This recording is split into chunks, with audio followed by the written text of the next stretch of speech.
আমার মনে হচ্ছে ইসলামের বিধান অনুযায়ী আমার বিবাহ করা ফরজ, কিন্তু আমি স্টুডেন্ট, তাই মা বাবাকে বলতে পারছি না। এখন আমার করণীয় কি? আপনার মা বাবাকে আমার কাছে নিয়ে আসেন, আমার কাছে নিয়ে আসেন। যদি আনতে পারেন কোনো মতে, ইনশাআল্লাহ চাচা চাচিকে আমি বুঝাই নেব, ইনশাআল্লাহ ইনশাআল্লাহ।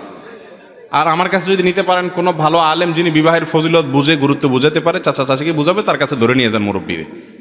বুঝতে পারছেন ভাইরা আমার? এই কথা আমি সবসময় বলি, সব জায়গায় বলি। আমার কথা না, নবী করিম সাল্লাল্লাহু আলাইহি সাল্লামের কথা। বিবাহ যদি দেরিতে করা হয়, সমাজ অশান্তিতে ভরে যাবে। এরপরেও বাপ মারা বুঝতে চান না এগুলা। আমাদের যুবকরা জেনা করতে চায় না, হালাল সম্পর্ক রাখতে চায়, উপার্জন করে না।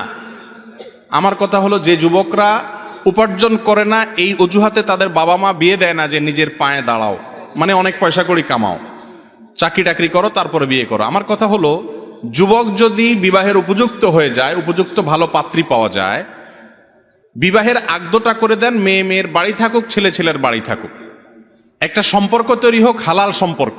যেদিন উপার্জন করবে, চাকরি পাবে, ব্যবসা করবে, সেদিন সে মেয়েকে ঘরে তুলে এনে নিয়মতান্ত্রিক সংসার করবে। অন্তত সম্পর্কটা থাকুক। এমনিও সম্পর্ক করবে, হারাম সম্পর্ক করবে, তাহলে সেটা হালাল ভাবেই হোক। ঠিক না বে ঠিক? এটা যদি বাবা মারা বুঝেন, তাহলে তো সমস্যার সমাধান হয়। আল্লাহ তাআলা আমাদের বাবা মা এবং চাচা চাচিদেরকে হেদায়েত দান করবো না, আমিন।